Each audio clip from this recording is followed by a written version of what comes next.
الحمد لله رب العالمين الرحمن الرحيم مالك يوم الدين إياك نعبد وإياك نستعين اهدنا الصراط المستقيم صراط الذين أنعمت عليهم غير المغضوب عليهم ولا الضالين.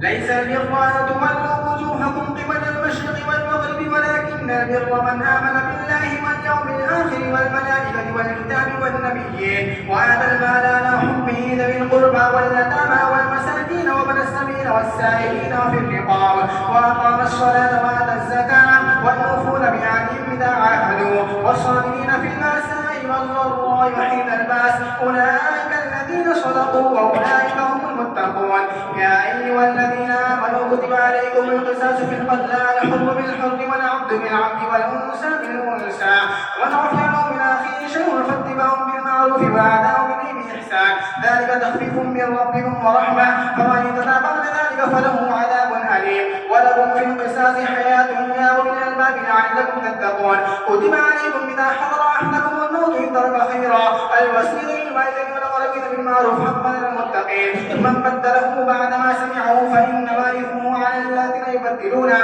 إن الله سميع عليم. فمن خاف منكم سجنة أو إثما فأصلح بينهم فلا إثم عليه إن الله غفور رحيم. يا أيها الذين آمنوا كتب عليكم الصيام كما كتب على الذين من قبلكم لعلكم تتقون أياما معدودات فمن كان منكم مريضا أو على سفر فعدة من أيام أخرى وعلى الذين يطيقونه فدية طعام مسكين فمن تطوع خيرا فهو خير له وأن تصوموا خير لكم إن كنتم تعلمون. شهر رمضان الذي أنزل فيه القرآن هدى للناس وبينات من الهدى والفرقان ومن شهد منكم الشهر فليصم ومن كان مريضا أو على سفر فعدة من أيام أخرى وعلى الذين يطيقونه فدية طعام مسكين فمن تطوع خيرا فهو خير له وأن تصوموا خير لكم إن كنتم تعلمون. شهر رمضان الذي أنزل فيه القرآن هدى للناس وبينات من الهدى والفرقان ومن شهد منكم الشهر فليصم ومن كان مريضا أو على سفر فعدة من أيام أخرى يريد الله بكم اليسر ولا يريد بكم العسر ولتكبروا الله على ما هداكم ولعلكم تشكرون. ولتكبروا الله على ما هداكم ولعلكم تشكرون. وإذا سألك عبادي أني فإني قريب أجيب دعوة الداعي إذا دعاني فليستجيبوا لي وليؤمنوا بي لعلهم يشهدون. أحل لكم ليلة الصيام الرفث إلى نسائكم هن لباس لكم وأنتم لباس لهن علم الله أنكم كنتم تختانون أنفسكم فتاب عليكم وعفى عنكم فالآن باشروهن وابتغوا ما كتب الله لكم وكلوا واشربوا حتى يتبين لكم الخيط الأبيض من الخيط الأسود من الفجر ثم أتموا الصيام إلى الليل ولا تباشروهن وأنتم عاكفون في المساجد تلك حدود الله فلا تقربوها كذلك يبين الله آياته للناس لعلهم يتقون. ولا تأكلوا أموالكم بينكم بالباطل وتدلوا بها الحكم من تأكل فريقا من أموال الناس بالإثم وأنتم تعلمون. يسألونك عن الله قل هي مواقيت للناس والحج وليس البر بأن تأتوا البيوت من ظهورها ولكن البر من اتقى وأتوا البيوت من أبوابها واتقوا الله لعلكم تفلحون. وقاتلوا في سبيل الله الذين يقاتلونكم ولا تعتدوا إن الله لا يحب المعتدين. واقتلوهم حيث ثقفتموهم وأخرجوهم من حيث أخرجوكم فالفتنة أشد من القتل ولا تقاتلوهم عند المسجد حتى يقاتلوكم فيه فإن قاتلوكم فاقتلوهم كذلك جزاء الكافرين فإن انتهوا فإن الله غفور رحيم. وقاتلوهم حتى لا تكون فتنة ويكون الدين لله فإن انتهوا فلا عدوان إلا على الظالمين. الشهر الحرام بالشهر الحرام والحرمات قصاص فمن اعتدى عليكم فاعتدوا عليه مثل ما اعتدى عليكم واتقوا الله واعلموا أن الله مع المتقين. وأنفقوا في سبيل الله ولا تلقوا بأيديكم إلى التهلكة وأحسنوا إن الله يحب المحسنين. وأتموا الحج والعمرة لله فإن أحسنتم فما استيسر من الهدي ولا تهلكوا رؤوسكم حتى يبلغ الهدي محله فمن كان منكم مريضا أو به أذى من رأسه فعدة من صيام صدقة أو صدقة أو نسك فإذا من تمتع بالعمرة إلى الحج فما استيسر من الهدي فمن لم يجد فصوم 3 أيام في الحج وسبعة إذا رجعتم تلك 10 كاملة ذلك لمن لم يكن أهله حاضر المسجد الحرام واتقوا الله واعلموا أن الله شديد العقاب. الحج أشهر معلومات فمن فرض فيهن الحج فلا رفث ولا فسوق ولا جدال في الحج وما تفعلوا من خير يعلمه الله وتزودوا فإن خير الزاد التقوى واتقون يا أولي الألباب.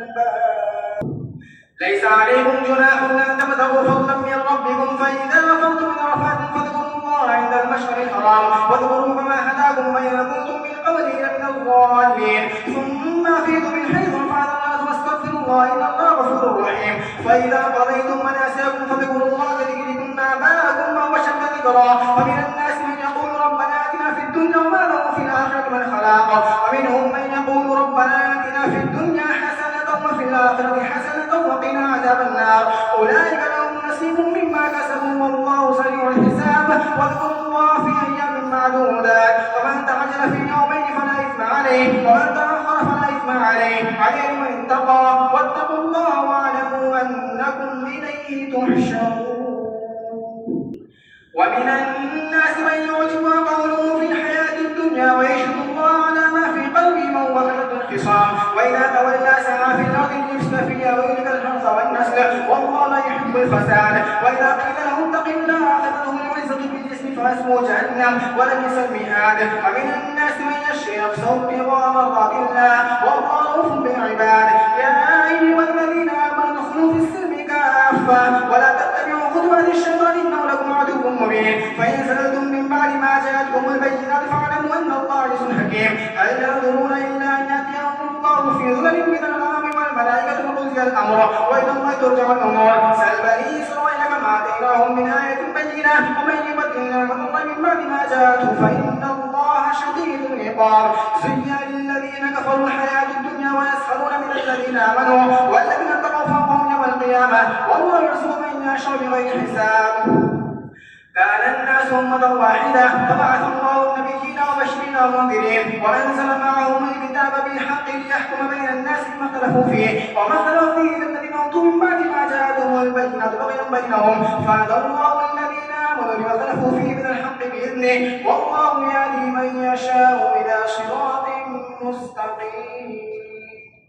أم حسبتم أن تدخلوا الجنة ولما يأتكم مثل الذين خلوا من قبلكم مستهم البأساء والضراء ونزلوا حتى يقول الرسول والذين آمنوا معه متى نصر الله ألا إن نصر الله قريب يسألونك ماذا ينفقون قل ما أنفقتم من خير فللوالدين والأقربين واليتامى والمساكين وابن السبيل وما تفعلوا من خير فإن الله به عليم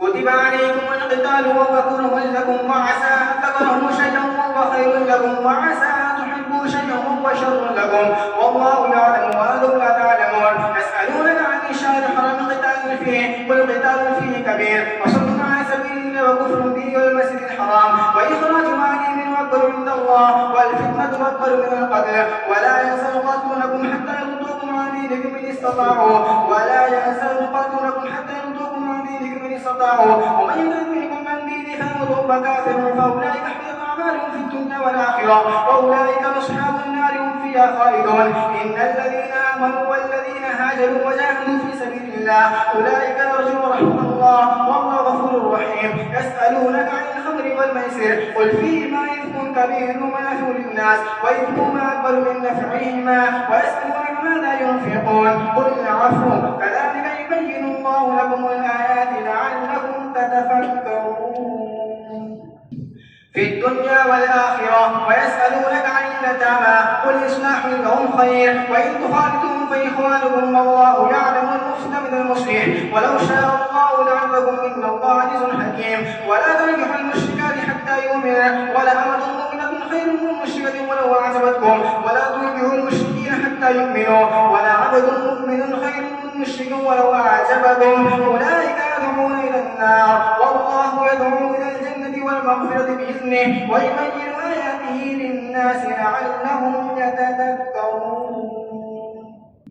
ويسألونك عن المحيض قل وأذن فاعتزلوا النساء في المحيض ولا تقربوهن حتى يطهرن فإذا تطهرن فأتوهن من حيث أمركم الله إن الله يحب التوابين ويحب المتطهرين إذا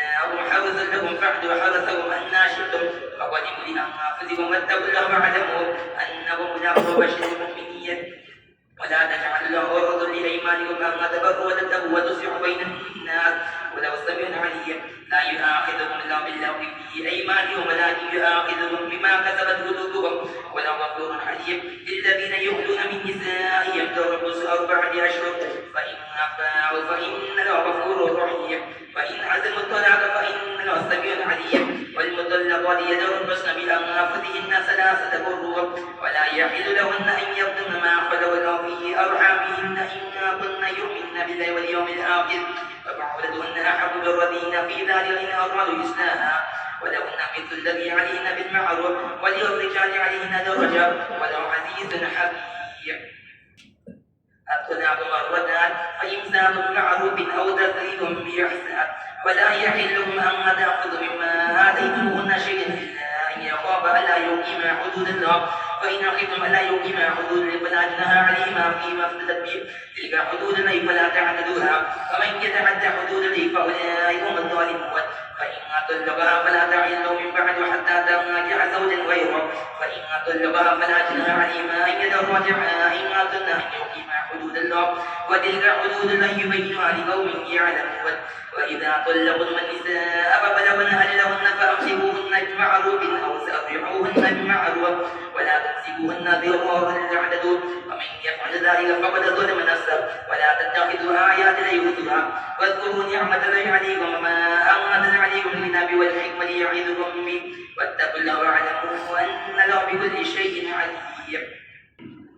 وإذا طلقتم النساء فبلغن أجلهن فلا تعضلوهن أن يرجعن أزواجهن إذا تراضوا بينهم بالمعروف ذلك يوعظ بمن كان منكم يؤمن بالله واليوم الآخر ذلكم أزكى لكم وأطهر ولو يعلم أنتم لا تعلمون. والوالدات يرضعن أولادهن حولين كاملين لمن أراد أن يتم الرضاعة وعلى المولود له رزقهن وكسوتهن بالمعروف لا تكلف نفس إلا وسعها لا تضار والد بولدها ولا مولود له بولده وعلى الوارث مثل ذلك فإن أرادا فصالا أن تراض منهما وتشاورهما فلا جناح عليهما وإن أردتم أن تسترضعوا أولادكم فلا جناح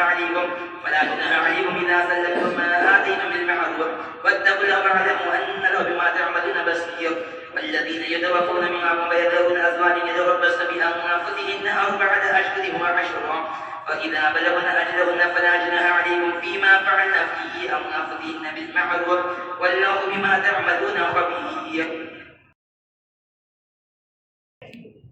ولا جناح عليكم فيما عرضتم به من خطبة النساء وابنغتم في أنفسكم علم الله أنكم ستذكرونهن ولكن لا تواعدوهن سرا إلا أن تقولوا قولا معروفا ولا تعزموا عقد النكاح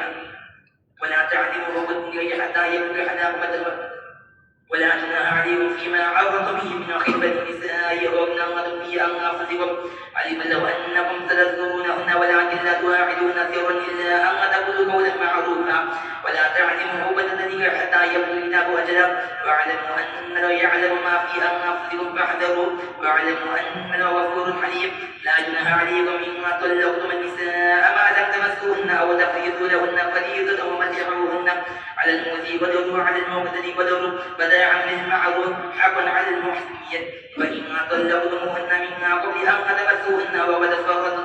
وقد فرضتم لهن فريضة لما فنصف ما فرضتم إلا أن يعفون أو يعفو الذي بيده عقدة النكاح وأن تعفوا أقرب للتقوى ولا تنسوا الفضل بينكم إن الله بما تعملون بصير. حافظوا على الصلوات والصلاة الوسطى وقوموا لليل والدين فإن خفتم فرجالا أو ركبانا فإذا أمنتم فاذكروا الله كما علمكم ما لم تكونوا تعلمون. والذين يتوفون منكم ويذرون أزواجا وصية لأزواجهم متاعا للحول والإخراج فإن خرجنا فلا جناح عليكم فيما فعلنا في أنفسهن من معروف ولو عزيز حكيم. وللمطلقات متاع بالمعروف حقا على المتقين كذلك يبين الله لكم آياته لعلكم تعقلون.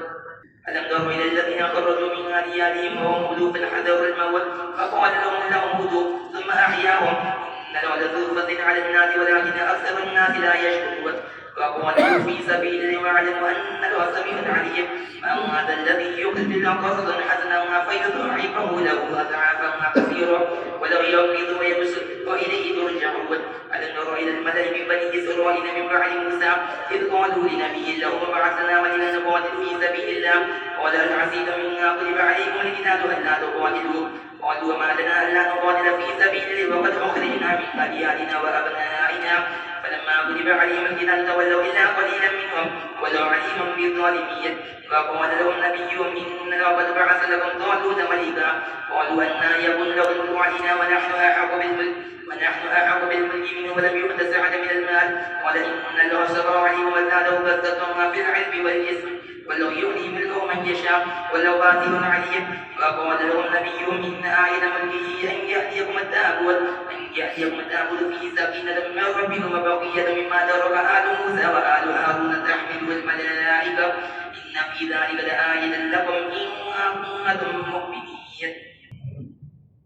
فلما فصل طالوت بالجنود قال إن لمبتليكم من الأرض فمن شرب منه فليس مني ومن لم يطعمه فإنه مني إلا من يغلب غرفة بيده فشربوا منه إلا قليلا منهم. فلما جاوزه هو والذين آمنوا معه قالوا لا طاقة اليوم بجالوت وجنوده قال الذين يظنون أنهم لاقوا الله كم من فئة قليلة غلبت فئة كثيرة بإذن الله ولو مع الصابرين. فلما برزوا لجالوت وجنوده قالوا ربنا أفرغ علينا صبرا وثبت أقدامنا وانصرنا على القوم الكافرين. فأذموهم بإذن الله وقتل داود جالوت وآتاه الله الملك والحكمة وعلمه مما يشاء ولولا دفع الله الناس بعضهم ببعض لفسدت الأرض ولكن له ذو فضل على العالمين. تلك آيات الله نتلوها عليك بالحق وإنك لمن المرسلين. تلك الرسل فضلنا بعضهم على بعض منهم من كلم الله ورفع بعضهم درجات وآتينا عيسى بن مريم البينات وأيدناه بروح القدس ولو شاء الله ما اقتتل الذين من بعد ما جاءتهم البينات ولكن اختلفوا فمنهم من آمن ومنهم من كفر ولو شاء الله ما اقتتلوا ولكن الله يفعل ما يريد. يا أيها الذين آمنوا أنفقوا مما رزقناكم من قبل أن يأتي يوم لا بيع فيه ولا خلة ولا شفاعة والكافرون هم الظالمون. الله لا إله إلا هو الحي القيوم لا تأخذه سنة ولا نوم له ما في السماوات وما في الأرض من ذا الذي يشفع عنده إلا بإذنه يعلم ما بين أيديهم وما خلفهم ولا يحيطون بشيء من علمه إلا بما شاء وسع كرسيه السماوات والأرض ولا يئوده حفظهما وهو العلي العظيم. لا إكراه في الدين قد تبين الرشد من الغي فمن يكفر بالطاغوت ويؤمن بالله فقد استمسك بالعروة الوثقى لا انفصام لها والله سميع عليم. الله ولي الذين آمنوا يخرجهم من الظلمات إلى النور والذين كفروا أولياءهم الطاغوت يخرجونهم من النور إلى الظلمات أولئك أصحاب النار هم فيها خالدون. ألم تر إلى الذي حاج إبراهيم في ربه أن آتاه الله الملك إذ قال إبراهيم ربي الذي يحيي ويميت قال أنا أحيي وأميت قال إبراهيم فإن الله يأتي بالشمس من المشرق فأت بها من المغرب فبهت الذي كفر والله لا يهدي القوم الظالمين. أو كالذي مر على قرية وهي خاوية على عروشها قال أنى يحيي هذه الله بعد موتها فأماته الله 100 عام ثم بعثه قال كم لبثت قال لبثت يوما أو بعض يوم قال بل لبثت 100 عام فانظر إلى طعامك وشرابك لم يتسنه وانظر إلى حمارك ولنجعلك آية للناس وانظر إلى العظام كيف ننشزها ثم نكسوها لحما فلما تبين له قال أعلم أن الله على كل شيء قدير. وإذ قال إبراهيم رب أرني كيف تحيي الموتى قال أولم تؤمن قال بلى ولكن ليطمئن قلبي قال فخذ 4 من الطير فصرهن إليك ثم ثم جعل على كل جبل منهن جزءا ثم ادعهن يأتينك سعيا واعلم أن الله عزيز حكيم. مثل الذين ينفقون أموالهم في سبيل الله ثم لا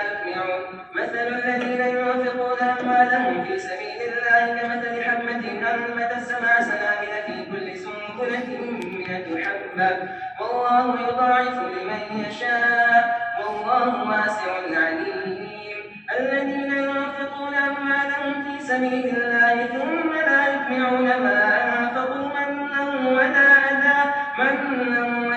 لهم أجرهم عند ربهم ولا خوف عليهم ولا هم يحزنون. قول معروف ومغفرة خير من صدقة يتبعها أذى والله غني حليم. يا أيها الذين آمنوا لا تبطلوا صدقاتكم بالمن والأذى كالذي ينفق ماله رئاء الناس ولا يؤمن بالله واليوم الآخر فمثله كمثل صفوان عليه تراب فأصابه وابل فتركه صلى لا يقدرون على شيء مما كسبوا والله لا يهدي القوم الكافرين. ومثل الذين ينفقون أموالهم ابتغاء مرضات الله وتثبيتا من أنفسهم كمثل جنة بربوة أصابها وابل فآتت أكلها ضعفين فإن لم يصبها وابل فقل والله بما تعملون بصير. أيود أحدكم أن تكون له جنة من نخيل وأعناب تجري من تحتها الأنهار له فيها من كل الثمرات فأصابه الكبر وله ذرية ضعفاء فأصاب ما إعصار فيه نار فاحترقت كذلك يبين الله لكم الآيات لعلكم تتفكرون. يا أيها الذين آمنوا أنفقوا من طيبات ما كسبتم ومما أخرجنا لكم من الأرض ولا تيمموا الخبيث منه ما تنفقون ولستم بآخذيه إلا أن تغمضوا فيه واعلموا أن الله غني حميد. يا أيها الذين آمنوا أنفقوا من طيبات ما كسبتم ومما أخرجنا لكم من الأرض ولا تيمموا الخبيث منه تنفقون ولستم بآخذه إلا أن تغمضوا فيه واعلموا أن الله غني حميد. الشيطان يعدكم الفقر ويأمركم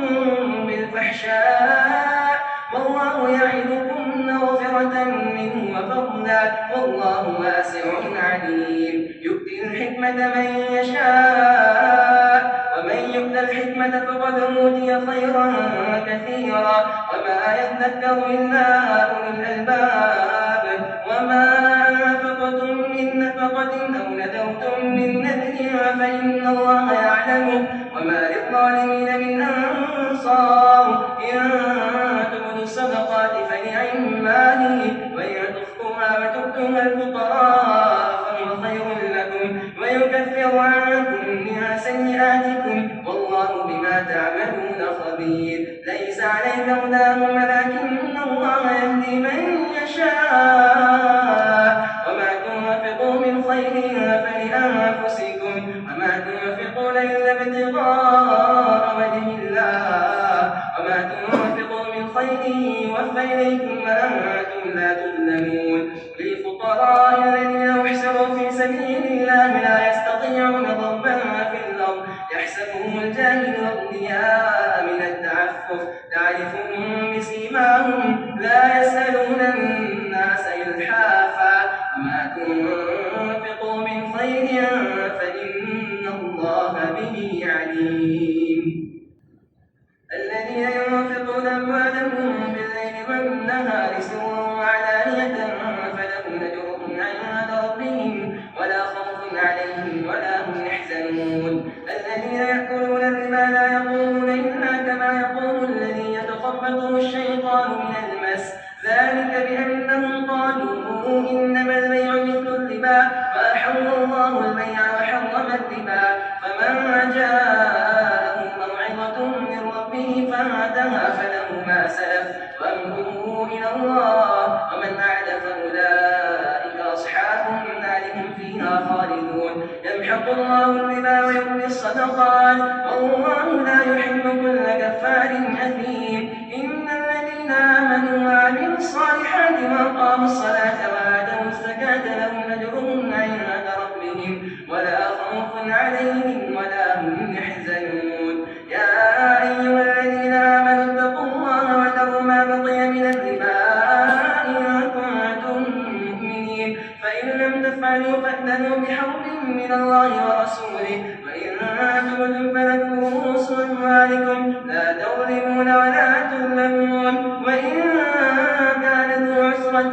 فنظرة إلى ميسرة وأن تصدقوا خير لكم إن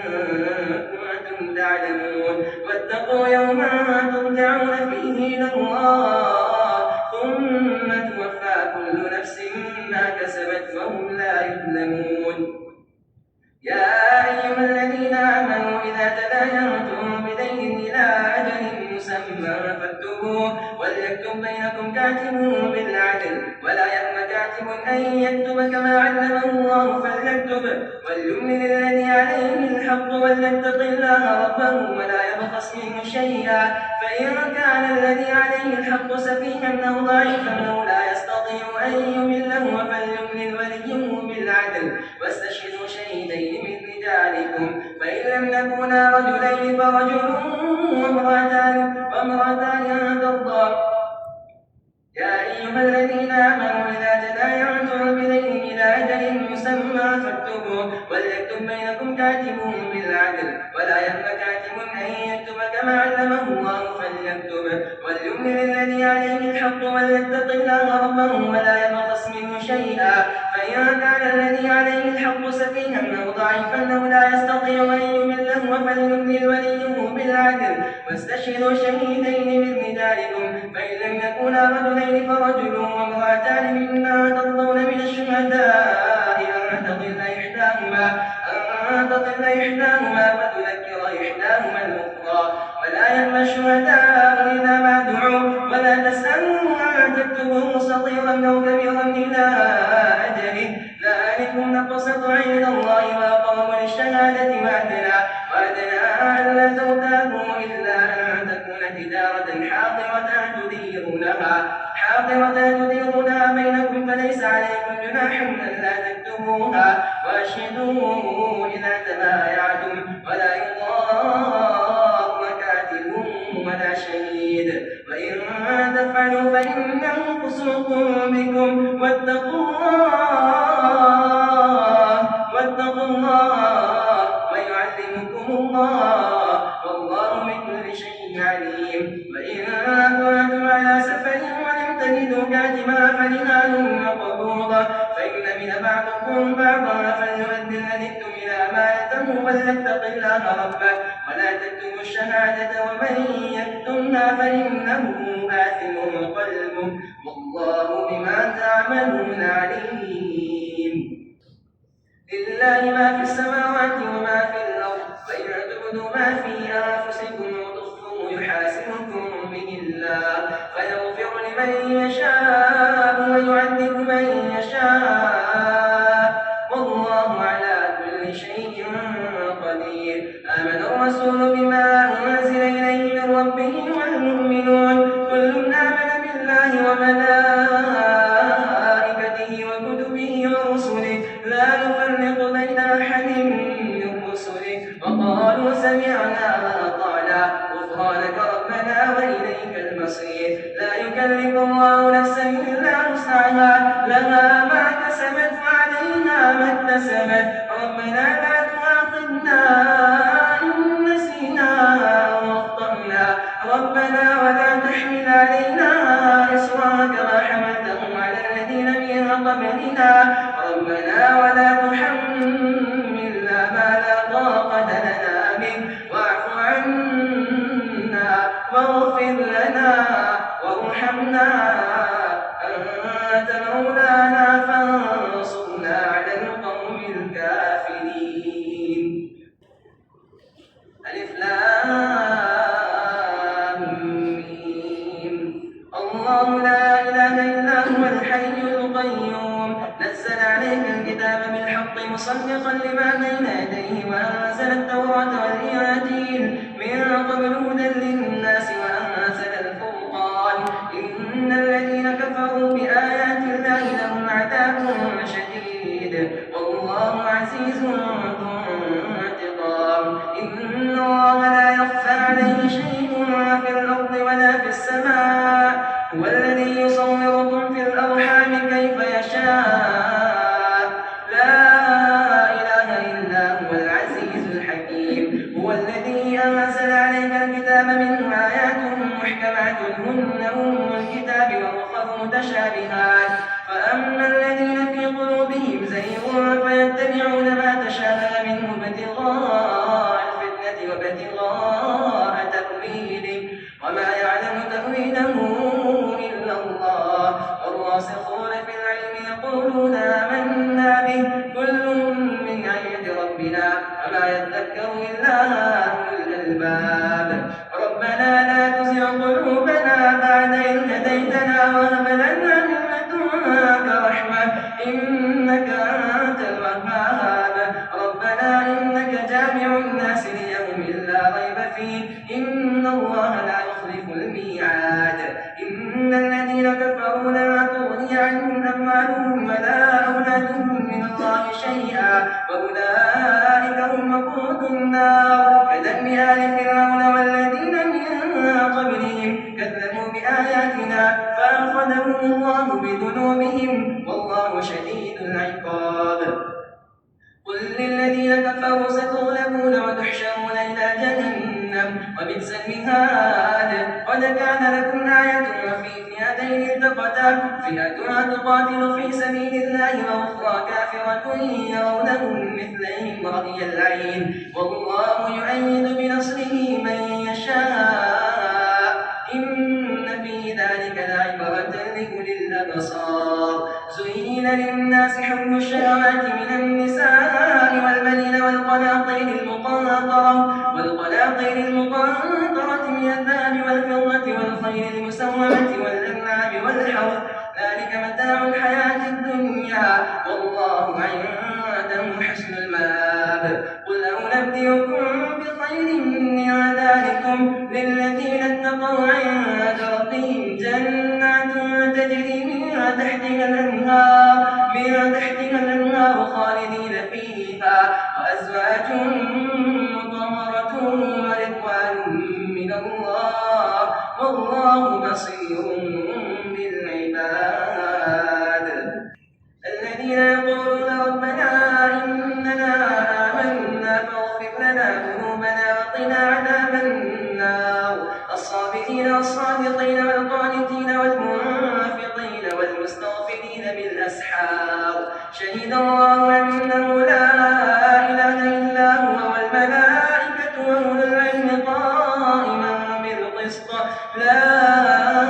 إله إلا هو العزيز الحكيم إن الدين عند الله الإسلام وما اختلف الذين أوتوا الكتاب إلا من بعد ما جاءهم العلم بغيا بينهم ومن يكفر بآيات الله فإن الله سريع الحساب فإن حاجوك فقل أسلمت وجهي لله ومن اتبعني وقل للذين أوتوا الكتاب والأميين أسلمتم فإن أسلموا فقد اهتدوا فإن تولوا